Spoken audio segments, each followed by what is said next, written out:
বন্ধুরা, আশা করি সকলে ভালো আছেন, সুস্থ আছেন। তো বন্ধুরা, আজকে এখন আপনার সামনে পুনরায় আবারও নতুন একটি ভিডিও নিয়ে হাজির হয়ে গেলাম।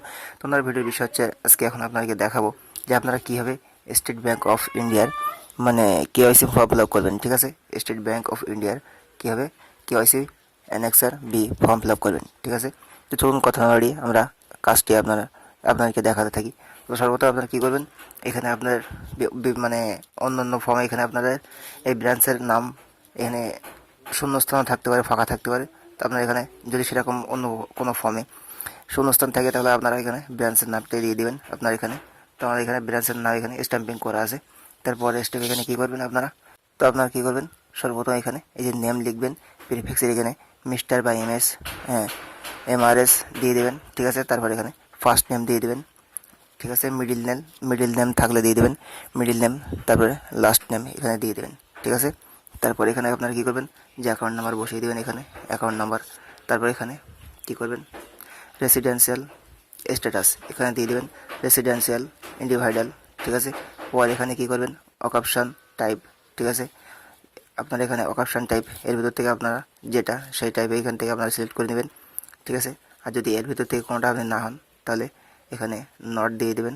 ওই ক্যাটাগরির ভিতরে যদি কোনো ক্যাটাগরি আপনি না হন তাহলে নন ক্যাটাগরি দিয়ে দেবেন, আর যেটা হন সেটা আপনার এখানে লিখেও দিতে পারেন। ঠিক আছে, তারপরে আপনার কী করবেন, এখানে একটা ফটো দিয়ে দেবেন পাসপোর্ট সাইজের।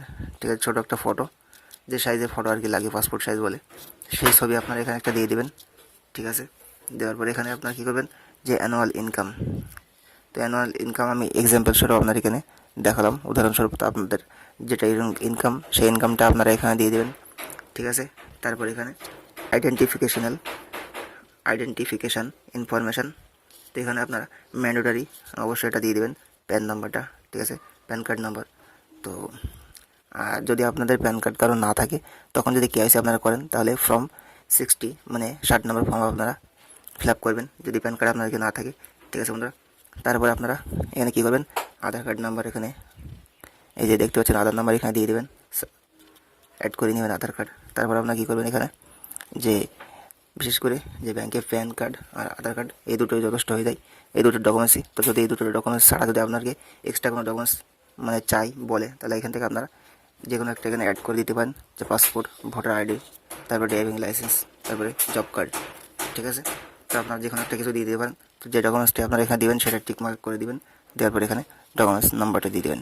ঠিক আছে, তারপরে এই যে সারেন্ট বা পারমানেন্ট আপনার এখানে অ্যাড্রেস দিয়ে দেবেন। ঠিক আছে, এর ভিতর থেকে যে কোনো একটা, তো মনে করুন আমরা এখানে ভোটার কার্ড দিয়ে দিয়েছি। ঠিক আছে, এটা ভোটার কার্ডের এখানে নাম্বার দিয়ে দিলাম, ডকুমেন্টস নাম্বার। ঠিক আছে, তারপর এখানে কী করবো, পুনরায় আধার কার্ড নাম্বার এখানে দিয়ে দেবো। দেওয়ার পর এখানে কী করবো, যে লোকাল অ্যাড্রেস আপনার সারেন্ট বা লোকাল অ্যাড্রেস এখানে আপনি দিয়ে দেবেন। ঠিক আছে, গ্রামের নামটা সমস্ত কিছু এখানে দিয়ে দেবেন। তো আমরা এখানে দিয়ে দিয়েছি। তারপরে কী করবো, এখান থেকে অ্যাড্রেসে যে লাইন 1 2 3 এখানে যদি আপনার একটাই পূরণ হয় তাহলে আপনি আরও এখানে দিতে পারেন। তারপর কী করবেন, এখানে যে এখানে এই যে সিটি, টাউন, ভিলেজ এখান থেকে আমরা দিয়ে দেবো আপনি যেখানে বাস করেন। তো আমরা ভিলেজ এখানে বাস করি, ভিলেজে, তো ভিলেজটা দিয়ে দিলাম। তারপর আমরা এখানে কী করবো, ডিস্ট্রিক্ট। ঠিক আছে, জেলা এখানে দিয়ে দেবো, জেলা।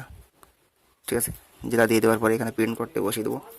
পিন কোড বসিয়ে দেওয়ার পরে এখানে দেবো স্টেট। ঠিক আছে, রাজ্যের নাম দিয়ে দেবেন আপনারা। রাজ্যের নাম দেওয়ার পরে এখানে আপনারা এই যে কন্ট্যাক্ট ডিটেলস আপনার এখানে টেলিফোন বা মোবাইল নাম্বার আপনার এখানে একটা দিয়ে দেবেন। দেওয়ার পরে এখানে ম্যান্ডেটরি যদি ইমেল নাম্বার আপনার থাকে, ইমেল আইডি। ঠিক আছে, ইমেল আইডি যদি আপনার থাকে তাহলে খুব ভালো, ইমেল আইডি এখানে একটা বসিয়ে দেবেন। তারপর আপনারা এখানে কী করবেন, যে কাস্টমার্স ডিক্লারেশন, তার মানে আপনার যদি তার মানে আপনার মনে করেন যে ডেটে জমা দিবেন আপনি এই কেওয়াইসি ফর্মটি, তো সেই ডেটটি এখানে বসিয়ে দেবেন। আর এখানে প্লেস মানে আপনি যেখানে বাস করেন সেই জায়গার নামটি এখানে বসিয়ে দেবেন। আর এখানে কী করবেন, অবশ্যই মাস্ট যার নামে এটা কেওয়াইসি ফর্মটি মাস্ট বি, অবশ্যই আপনারা এটা দিয়ে দেবেন।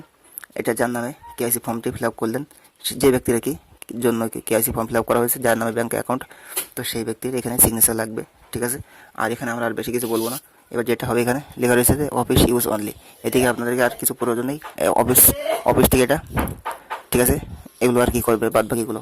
ঠিক আছে, অফিস থেকে বাদ বাকিগুলো এগুলো করবে। তো আপনাদের কাজ এই পর্যন্ত শেষ। ঠিক আছে, তো আশা করছি বুঝতে পেরেছেন যে কীভাবে আপনারা খুব সহজে বুঝতে পারলেন যে কেওয়াইসি ফর্ম কীভাবে এসবিআইয়ের কেওয়াইসি ফর্ম কীভাবে ফিল আপ করতে হয়। আর যদি বন্ধুরা আপনারা কোনো এখানে বুঝতে আপনার সমস্যা হয়, যদি বুঝতে না পারেন, তাহলে আপনারা কমেন্ট করে জানাবেন, আপনাদেরকে জানিয়ে দেওয়া হবে। ঠিক আছে, তো বন্ধুরা ভিডিওটি যদি দেখে আপনাদের একটু উপকৃত হয় বা আপনাদের হেল্পফুল মনে হয়, তাহলে ভিডিওতে একটা লাইক দিয়ে আমাদের সঙ্গে থাকবেন। আর এমন এমন নতুন নতুন ভিডিও পেতে আমাদের চ্যানেলটি সাবস্ক্রাইব করে আমাদের সঙ্গে যুক্ত থাকবেন।